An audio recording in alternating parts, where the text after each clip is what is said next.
Un saludo, estimados alumnos. Bienvenidos a su clase de Publicidad y Promoción Internacional correspondiente al día 31 de julio de 2025.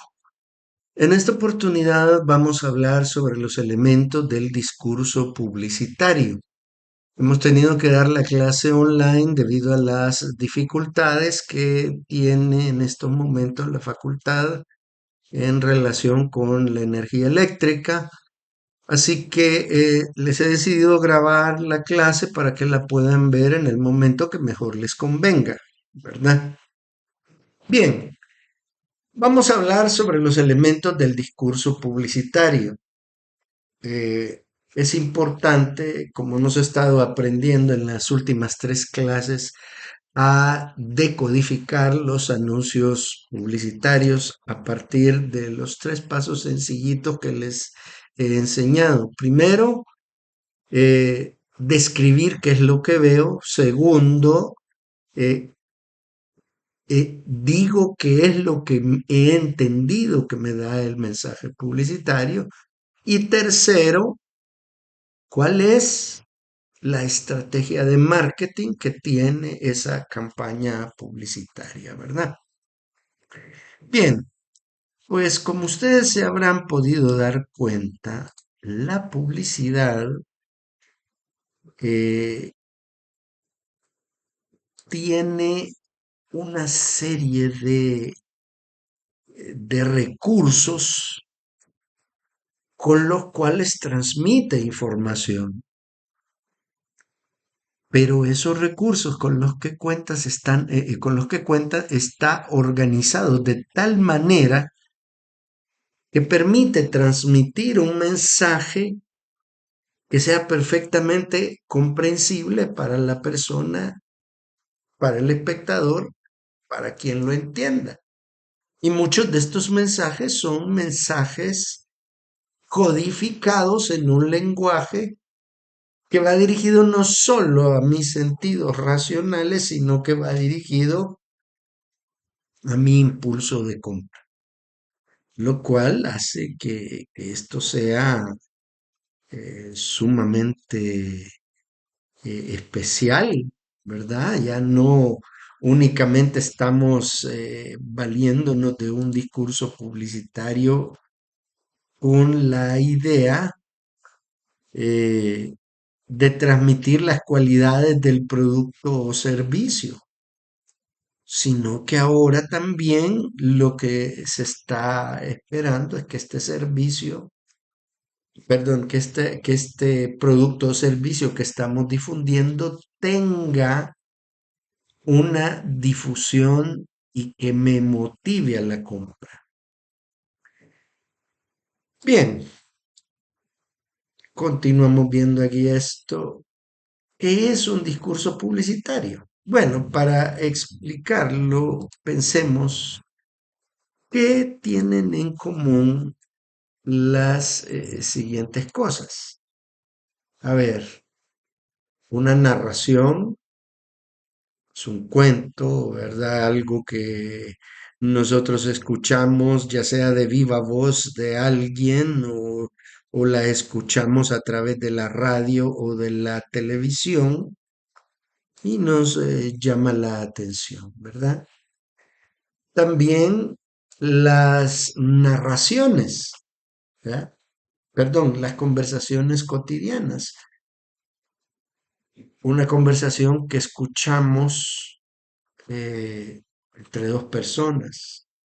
Los anuncios mismos que oímos o que vemos, un mensaje de chat, un juego didáctico, la música, una declaración política, un rumor, un informe científico, una conversación telefónica o una noticia. Todos ellos son discursos.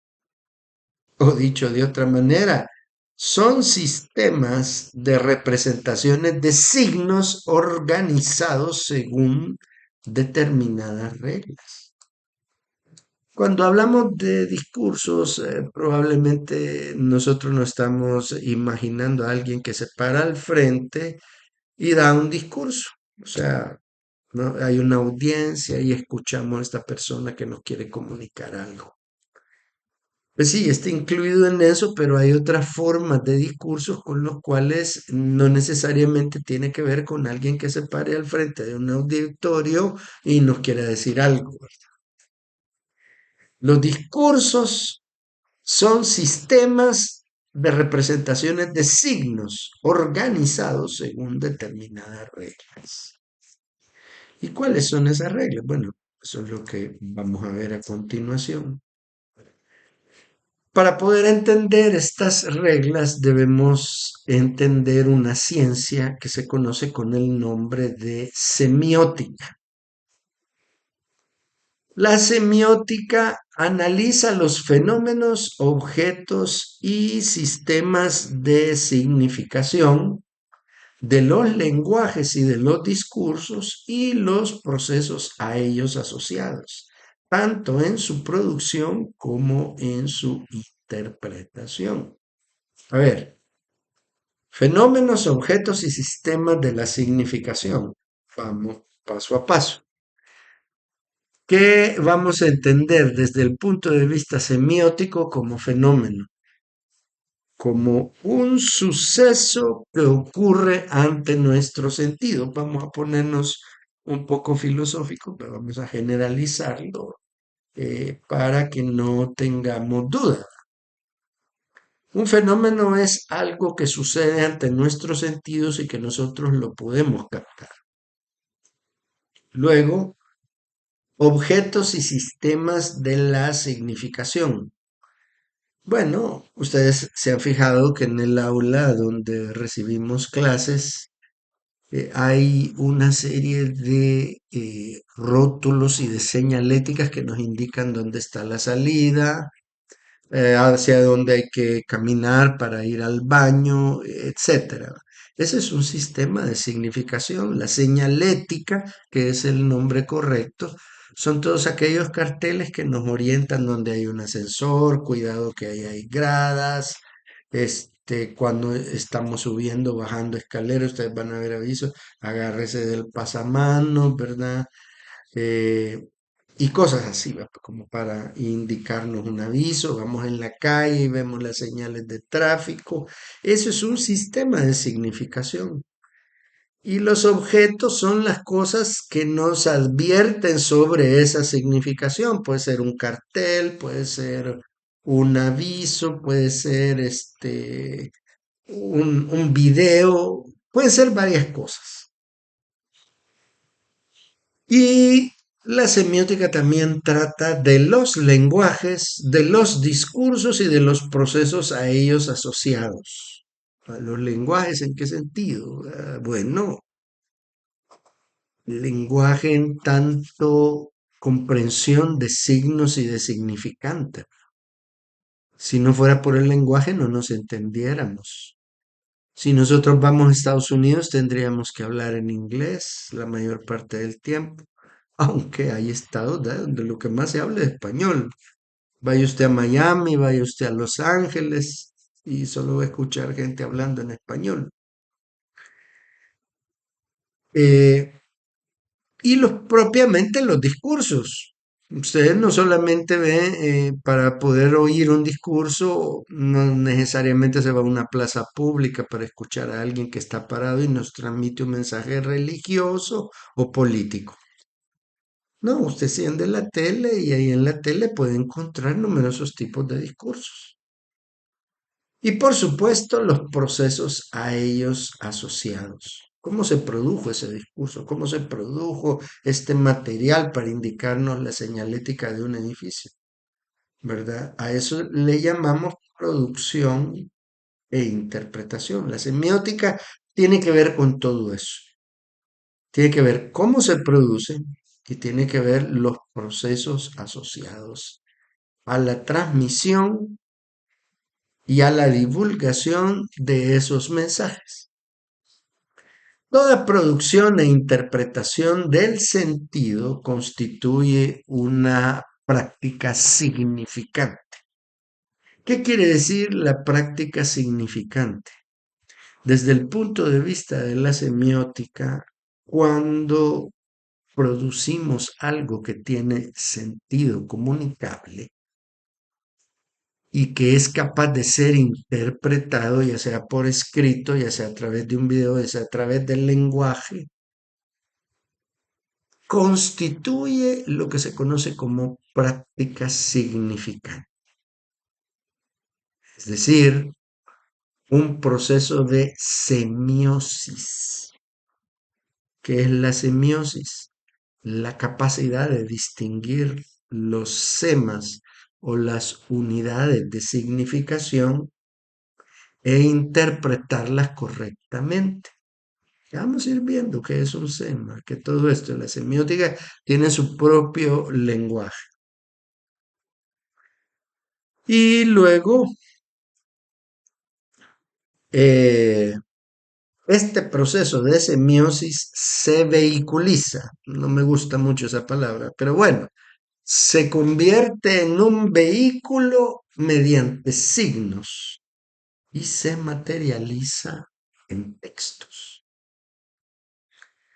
Ahora, puede ser que se pierdan ahorita en el tema de los signos y de los textos, pero eso lo vamos a ir viendo pasito a pasito, ¿verdad? Porque si entendemos este fenómeno de la semiótica, que es mucho más complejo de lo que ustedes imaginan, ¿verdad? Y hay que entenderlo porque es el método que vamos a utilizar para interpretar y reinterpretar los diferentes anuncios y la diferente publicidad. La peculiaridad del enfoque semiológico, la semiótica también en un inicio fue conocida como la semiología, pero después por una convención internacional de los antes llamados semiólogos, decidieron mejor llamarle semiótica, ¿verdad? Eh, entonces, cuando usted escucha la palabra semiología, se está refiriendo a unas primeras instancias entre los años 70 y 60. Pero cuando escucha hablar de semiótica es a partir de los 80 que este Congreso Internacional de Semiótica decidió cambiarle el nombre a la semiología en la cual se expresaron las razones. Bueno, ¿y quién estudia la semiótica y cómo es que se da origen a ello? Bueno, pues los que estudian la semiótica son los comunicadores, son los investigadores de signos. Esto probablemente estas profesiones no existan acá, pero sí existen en países desarrollados, ¿verdad? Antropólogos interpretativos de culturas antiguas, por ejemplo, tienen que estudiar semiótica. Los mercadólogos debemos estudiar semiótica. Y los comunicadores a todo nivel, si usted se va a parar frente a una cámara, tiene que entender qué es la semiótica, ¿verdad? Y también investigadores académicos que enseñan la semiótica, la lingüística, su relación con la lingüística. ¿Y por qué? Porque de otra manera no existiese una base sólida sobre la que construir un lenguaje y metalenguajes. Lenguaje entendido como oralidad, verbalidad, y el metalenguaje como aquel escrito y aquello que solo lo vamos a entender a través de signos. Vaya, agárrense ustedes y deposítense en un país árabe. O agárrense ustedes y deposítense en China, en Tailandia, o en un país del Oriente Medio, en Corea, Corea del Sur, Corea del Norte, donde quieran. Ustedes se convierten automáticamente en analfabetos. O váyanse a Rusia o a Bulgaria. Ustedes van a ser analfabetos porque no van a entender lo que está escrito. Ni siquiera van a poder distinguir letras. Bueno, un poco, en cierta forma, analfabetismo si usted va a Alemania y empieza a leer los rótulos en alemán, si usted no conoce alemán, pero por lo menos sabe que es una letra A, una B, aunque hay un par de letras ahí en el alemán que uno no las entiende, qué significan. Entonces, la peculiaridad del lenguaje, del enfoque semiológico, responde a la siguiente interrogante. ¿Por qué y cómo significa algo en una determinada sociedad, una imagen, un conjunto de palabras, un gesto, un objeto, un comportamiento? Si usted está en Arabia, si usted está en Italia, si usted está en la Unión Soviética, si está en El Salvador, la Unión Soviética no existe, en Rusia, o si está en el Polo Norte, puede no entender la lengua, pero un lenguaje de signos sí lo va a entender. ¿Dónde está el baño? Sí, puede entenderlo si lo hacen con muñequitos. ¿Dónde hay comida? Si le ponen un tenedor a la par de un tenedor y un cuchillo a la par de un plato, usted sabe que por ahí va a haber un lugar donde comer. ¿Y cómo entendemos que eso significa y cómo es que la gente lo interpreta y sabe que eso significa? Un conjunto de palabras, un gesto, un objeto, un comportamiento. Cuando la gente nos saluda en el Medio Oriente, es este gesto. Cuando nos dan un saludo en Rusia, usted puede ver los rusos que son bien secos, pero que le dan la mano y le sonríen con y le dan la mano bien firme, pues para ellos es lo normal, para nosotros no. Uy, este me da miedo porque se ve bien serio, ¿verdad? Entonces, esa gestualidad, todo eso estudia la semiótica y la semiótica forma parte integral de la ciencia lingüística. Bien, vámonos a la siguiente diapo, permítame. Ok. Para poder seguir comprendiendo esto, es necesario entender qué es un signo, qué es un símbolo y qué es un icono. Bueno, un signo es todo aquello que está conformado por un significante y por un significado. ¿A qué le vamos a llamar significante? A lo que está, a la materialidad con que está hecha el signo. Es decir, vemos aquí un ejemplo. Esto que vemos acá, pues es un semáforo, ¿verdad? Es un semáforo. Y este es un sistema semiótico. El semáforo es un sistema semiótico conformado por un significante y un significado.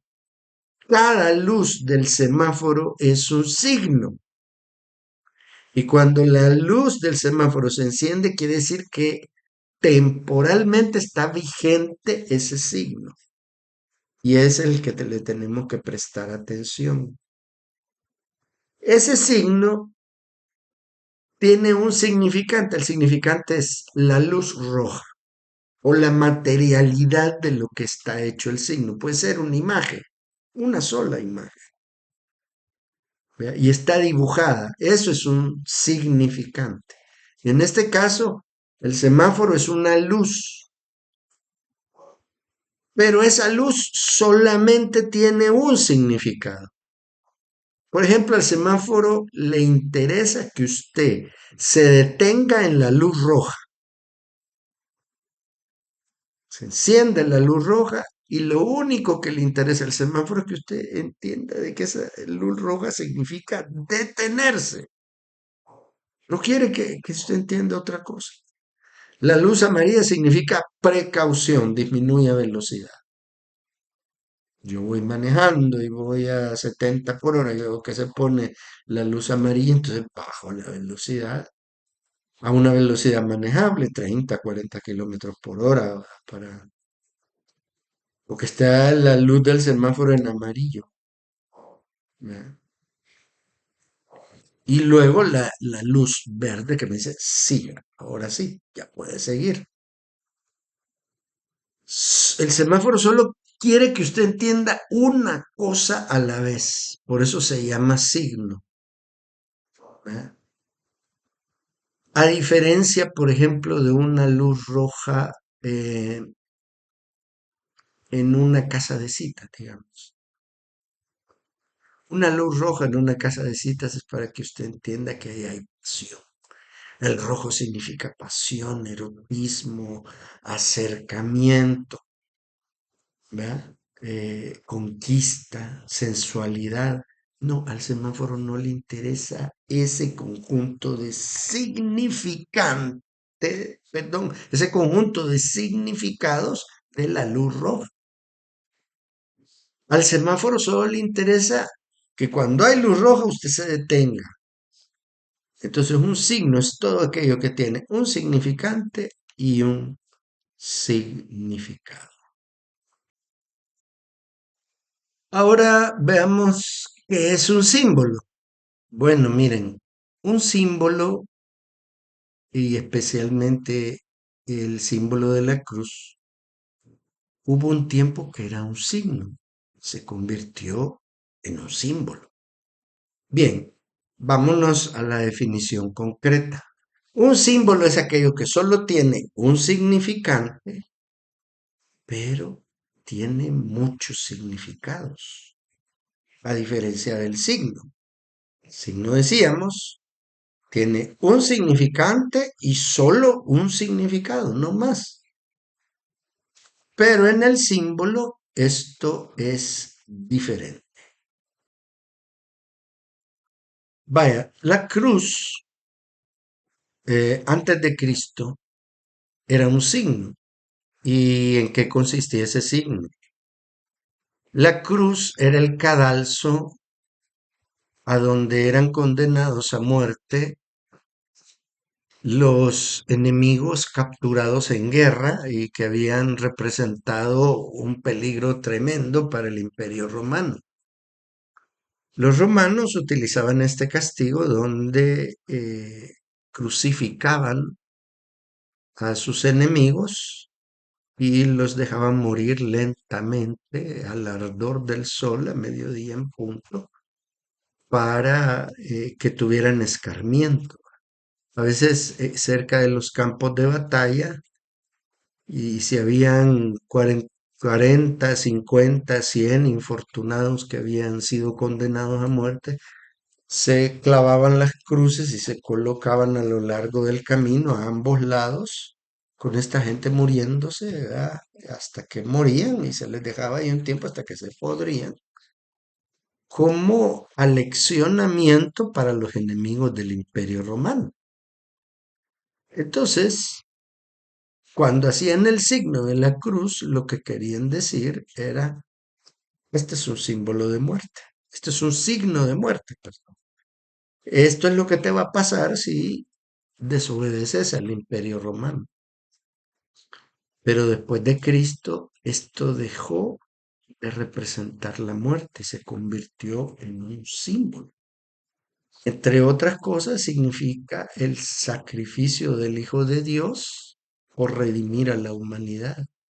Y la cruz para un cristiano significa la redención, el restablecimiento del reino de Dios hacia su pueblo, ¿verdad? El establecimiento de la última alianza con el ser humano.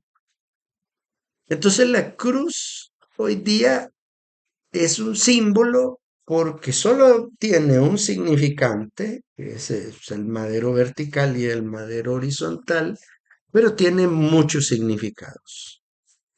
Del mismo modo podríamos decir de la estrella de David, que es el símbolo del pueblo judío, o de la media luna y la estrella, que es el símbolo de el Islam. Las tres grandes religiones están aquí representadas. Y los símbolos tienen una peculiaridad, que significan algo para quienes son seguidores de cada religión. La cruz tiene un significado para los cristianos, para nosotros que somos cristianos, tiene unos significados bien diferentes que lo que puede tener para los judíos. Los judíos cuando ven una cruz, ¿en qué piensan?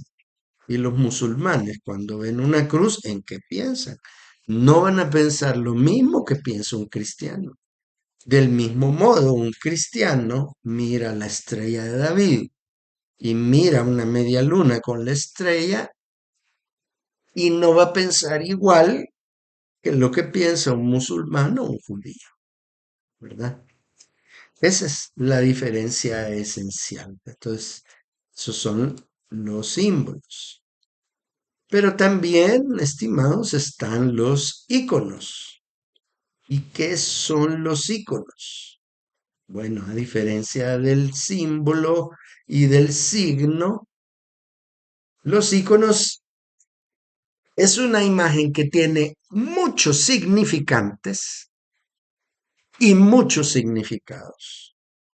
Lo podemos ver, por ejemplo, en esta imagen de la Virgen María, que tiene muchos significantes. En este caso es la advocación de la Virgen de Medjugorje. Y aquí pueden ver que tiene un manto blanco, perdón, una toga blanca y un manto azul. Y tiene una corona de 2 estrellas, ¿verdad? Y una luz que irradia. Cada uno de estos elementos tiene un significado. El manto blanco significa pureza, el manto azul, pues la condición de, de que la Virgen María está viva y tiene vida eterna en el cielo y que es tremendamente feliz en el cielo. Y la corona con 12 estrellas significan las 12 tribus de Israel. Y esto aparece en la Biblia. Una mujer vestida de sol, con una corona con 12 estrellas que le rodea la cabeza. Entonces ahí tienen ustedes muchos significantes y cada uno de estos significantes tiene muchos significados. Me detengo un poco en lo de la Virgen, pues porque ese es el ejemplo claro de un ícono. Otro ícono, por ejemplo, también puede existir en otras religiones, ¿verdad? Como es el caso del Buda, ¿verdad? El Buda, para los budistas, hay diferentes clases de Buda. En este caso, podemos ver que se encuentra en la clásica pose de meditación y el signo que hace con su mano derecha y el que hace con su mano izquierda tienen significados diferentes. También el que esté usando una toga anaranjada significa otro significado. Y que también el fondo, ¿verdad?, que se encuentra subido como en una piedra rodeado por un bosque nebuloso, significa otra cosa. También hay otros tipos de Buda que tienen otro conjunto de significados diferentes. Pero íconos no solamente se les llama a imágenes religiosas, sino que también a los ídolos de la música. Por ejemplo, Michael Jackson es un ícono de la música pop y este gran ícono de la música tiene un montón de significados y ha tenido una historia dentro de la música. Del mismo modo los Beatles, los grandes íconos de la música moderna. Entonces, el que existan esto en la cultura pop y en la cultura moderna hay muchos íconos. O sea, cuando hablamos de íconos es algo que tiene muchos significantes y muchos significados. Ahora bien, en la publicidad se utilizan las tres cosas. Se utilizan signos, símbolos e íconos. ¿Y cuáles son los signos por excelencia de la publicidad?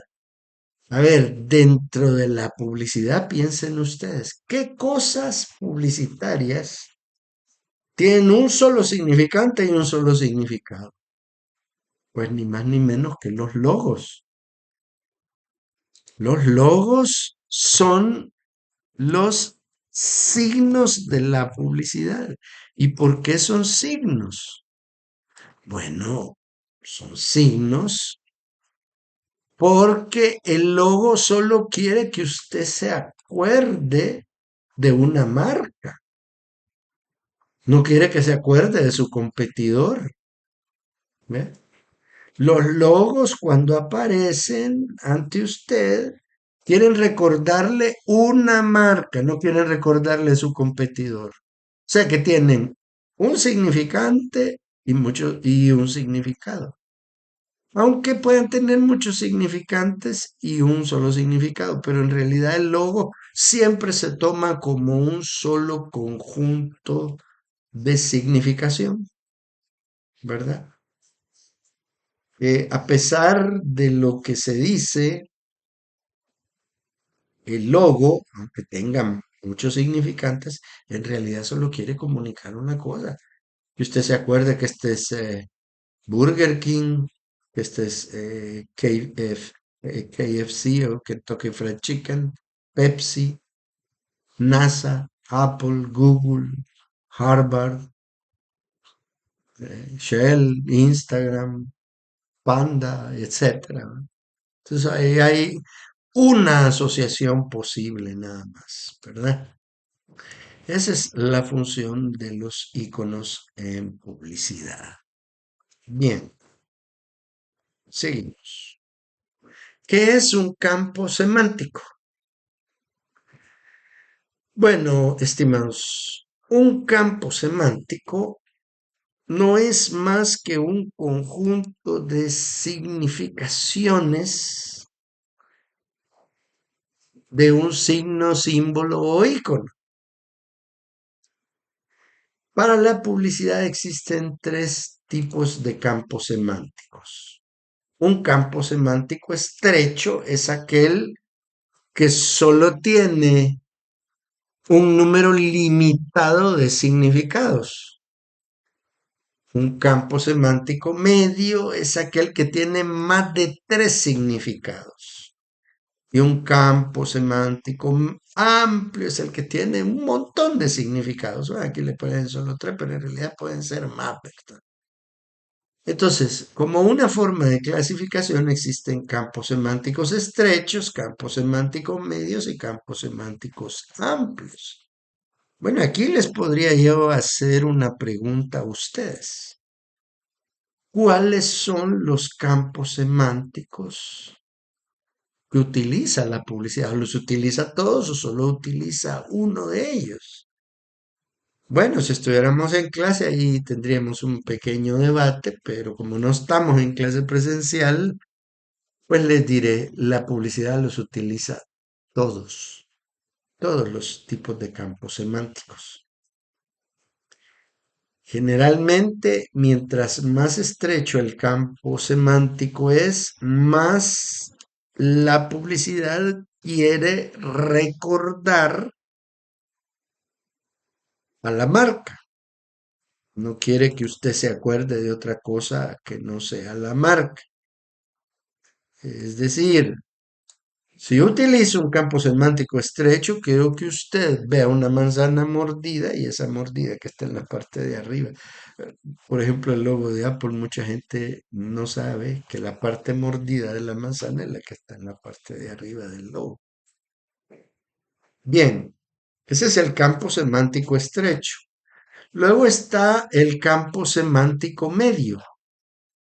En el campo semántico medio, pues sí, puede estar el logo, puede haber algunas imágenes, pueden haber algunos textos que nos dan razón de las cualidades de un producto o servicio. Y está el campo semántico amplio, que es donde podríamos ver, por ejemplo, un video con una historia. Ese campo semántico amplio tiene una serie de significados que están hechas no solamente para recordar la marca, sino para que usted se interese en la historia, ¿verdad? Bien, visto desde esta perspectiva, el campo semántico es un conjunto de palabras de la misma clase que comparte alguno o algunos rasgos de significación. Por ejemplo, nosotros, para ponerlo sencillo, podemos tener el conjunto de animales domésticos. ¿Cuál sería su campo semántico? Ah, bueno, la vaca, el gato, pato, caballo, son todos aquellos animales que pueden convivir con el ser humano. De ahí los deportes, el campo semántico, fútbol, natación, vóley y básquet. Los electrodomésticos, la cocina, lavadora, refrigeradora, microondas. Los juegos de mesa, ajedrez, ludo, el cubo de Rubik y las damas. En fin, todas estas cosas son las que nosotros vamos a entender como conceptos. El campo semántico evoluciona a lo que se conoce como concepto publicitario. El concepto publicitario lo vamos a entender más adelante como un campo semántico que está construido por el diseñador, por el publicista y que tiene un propósito de comunicación. Vaya, también podemos tener aquí un ejemplo de campo semántico, la palabra o el concepto ropa. Concepto ropa. Campo semántico de ropa, pues pueden ser todos estos significados, pero el concepto es ropa y su campo semántico, pues podemos referir a un camisón, una camisa, un abrigo, una falda, un vestido, una blusa. Pero a este concepto de ropa también lo podemos subclasificar y esa subclasificación puede ser ropa interior, camiseta, calzoncillo, calcetines, braga, sujetador o brasier. Entonces, entiéndase, el campo semántico es todos los tipos de ropa y el concepto es dos palabras, ropa interior o bien ropa. ¿Va? Eso lo vamos a entender así. Aquí, por ejemplo, nosotros podríamos encontrar numerosos campos semánticos, que es un clavel, que es una rosa, que es un tulipán, un geranio, que son flores. Estas son las partes del cuerpo y así sucesivamente. Esto es para comprender que podemos partir también de el campo semántico para llegar al concepto. Esto es muy importante a la hora de interpretar mensajes publicitarios, porque podemos partir de las diferentes partes en que está constituido el mensaje publicitario para llegar a un concepto. Y a su vez tener el concepto para crear el campo semántico, ¿verdad? Bien, seguimos aquí. Acá pueden distinguir ustedes que esto es una especie de ejercicio en el cual nosotros estamos involucrando aquí tres tipos de diferentes campos semánticos. ¿Cuáles serían esos tres campos? Pues un primero es frutas, un segundo es herramientas y un tercero son los electrodomésticos. ¿No? Y ahí tenemos tres campos semánticos diferentes y que llegamos a un concepto. El concepto es fruta, el concepto es herramienta y el concepto es eh, electrodomésticos. Ahora esto verbalmente también tiene sentido. En las clasificaciones de palabras o de conceptos que forman a su vez una segunda categoría que son subconceptos y unas especies de conceptos de tercer nivel. Y esas clasificaciones pueden estar dotadas a su vez de un núcleo diferente de campos semánticos. O sea, hay un campo semántico nacido del concepto mismo, que va a un subcampo semántico y estos a su vez en otros que se dividen en varios. Y también de acuerdo a la postura analítica que tomemos, podríamos solo analizar esta parte o podríamos analizar solo esta parte o esta otra. Entonces, quede claro que el campo semántico tiene que estar bien referenciado y tiene que estar bien involucrado con lo que queremos comunicar. Bien, otro concepto importante, y esto ya para terminar, vamos a hablar del sentido de la pregnancia. A ver, a nosotros cuando estábamos niños se nos enseñó de que habían cinco sentidos, ¿verdad? Está el sentido de la vista, el sentido del olfato, el sentido del gusto, el sentido del oído, el tacto. Hasta ahí llegaban los sentidos. Pues bien, los modernos estudios neurológicos han demostrado que existen otros sentidos. Bueno, pero entonces, ¿qué son los sentidos? Los sentidos son los sensores que el cuerpo tiene para detectar la realidad que le circunda. Nuestros ojos detectamos la realidad visual en profundidad, en colores y en objetos. El tacto para percibir la materialidad del objeto que nos rodea. El olfato, los olores y el oído, los sonidos. Pero existen otros tipos de sentidos que se han estudiado eh, a medida que se avanza en la tecnología y que, por ejemplo, hoy se tienen los estudios de resonancia magnética a través de las cuales se pueden captar las diferentes funciones cerebrales y ante determinados estímulos se activan ciertas zonas cerebrales, lo cual demuestra de que hay sensores corporales que no sabíamos que existían de no haber sido por el aparato del resonador magnético. Entonces, a través de una resonancia magnética, nosotros podemos descubrir estos otros sentidos. ¿Y esos cuáles son? Por ejemplo, el hambre es un sentido. Usted puede estar ahorita, sentirse neutro totalmente, no sentir hambre. Pero si usted recibe un estímulo visual, auditivo o olfativo, entonces este le hace actuar en un proceso funcional metabólico para que usted sienta hambre y sienta el deseo de comer. Otro sentido que tenemos. Nosotros podemos, imaginémonos que estamos en el aula. En el aula nosotros sabemos que estamos en un espacio que no se mueve, que está fijo, estático. Pero ¿qué tal si esa misma aula la trasladamos a un transatlántico? Hay un aula en un transatlántico, pero el transatlántico se mueve. ¿Y qué tal si ese movimiento lo detecta un huesecillo? Hay tres huesecillos dentro del oído interno que uno se llama el yunque, martillo y no me recuerdo cuál es el caracol, el caracol. Entonces, dentro de ese caracol hay un líquido que se conoce con el nombre del líquido sinovial.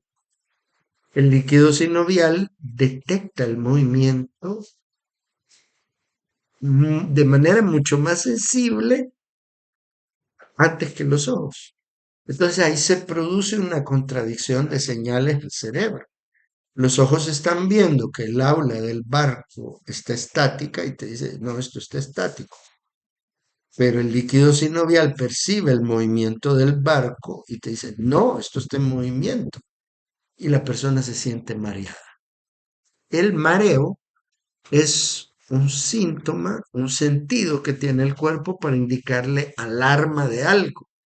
Una persona está mareada sabe que tiene que protegerse para evitar caerse, perder el equilibrio o cualquier otro tipo de cosas que puedan suceder.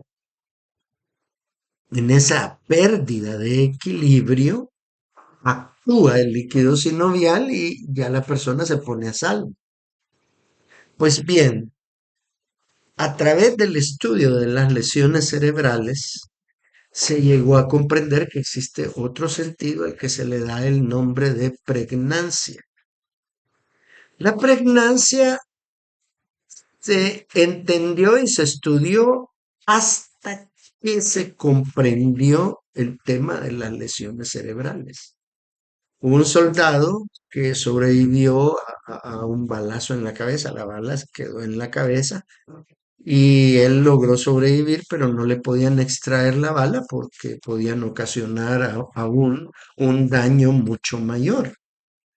Ese daño mucho mayor que se pudo haber desarrollado, se descubrió y se encontró que afectaba un sentido que no sabíamos que teníamos. Y a ese sentido se le dio el nombre de pregnancia. ¿Cómo lo descubrieron? Bueno, al soldado le empezaron a hacer pruebas visuales de qué percibía y qué entendía. Cuando empezaron a hacerle pruebas visuales, le mostraban tarjetas donde había un círculo con una línea continua, completo. Entonces él decía, eso es un círculo. Pero de pronto le mostraban una tarjeta donde aparecía un círculo, pero con una línea punteada, y no entendía qué era eso. Otra cosa, yo le puedo decir a ustedes, hacerle esto. ¿Qué quiere decir? Díganme qué hora es, ¿verdad? Pero también les puedo decir, eh, hoy es, con solo decirles esas dos palabras, ustedes me dicen, hoy es jueves. Bien, jueves, ¿verdad? Pero ni la palabra, ni las dos palabras que utilicé están gramaticalmente completas. Pues este soldado, cuando le hablaban de esa forma, no entendía. En cambio, si le decían la frase con el sentido gramatical completo, sujeto, predicado, complemento directo, indirecto, sí la entendía. Pues como era la frase completa, ¿me pudiera decir usted qué hora es? ¿Y cuál es la otra frase gramatical completa? ¿Me pudiera decir usted qué día es hoy? Y ahí sí lo entendía. Entonces ahí se entendió que el cuerpo humano, el cerebro humano, tiene otro sentido que se llama el sentido de la pregnancia, que es la capacidad que tiene el cerebro de completar en la mente lo inacabado. Es una capacidad clara que se utiliza desde hace muchos años sin saber que era un sentido. Se utiliza en la enseñanza, por ejemplo, es cuando las profesoras de kinder les dicen a los niños, por el día brilla el sol, le dicen los niños, y por la noche brilla la luna, dicen los niños. Los niños complementan lo que la profesora les dice. Y eso lo utiliza, esas estrategias se utilizan definitivamente para que el aprendizaje quede bien establecido. El sentido de la pregnancia funciona en publicidad porque no siempre vamos a dar un mensaje completo. El mensaje completo es cuando decimos un anuncio. Compre usted este producto que tiene cualidad A, cualidad B, cualidad C, por solo tanto. Ese es un mensaje completo. Pero de pronto, como los anuncios que estuvimos viendo en clase, como ese, el anuncio del McDonald's, ¿verdad? Todos los anuncios del McDonald's no tenían sentido completo, ¿verdad? Y los anuncios que vimos del hilo dental Colgate, el del kiwi y el de la fresa, no tenían sentido completo y ni siquiera tenían texto. ¿Y cómo descubrieron ustedes sus significados? utilizando el sentido de la pregnancia y completando en su mente aquellas frases o temas inacabados y encontrando el concepto que ello tiene. Esas son las cosas por las cuales el sentido de la pregnancia es utilizado. Bien, estimados, hasta aquí llega la clase de este día.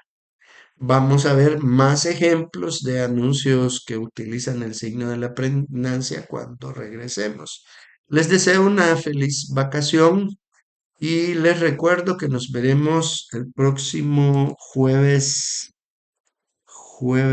permítame, 6 de agosto.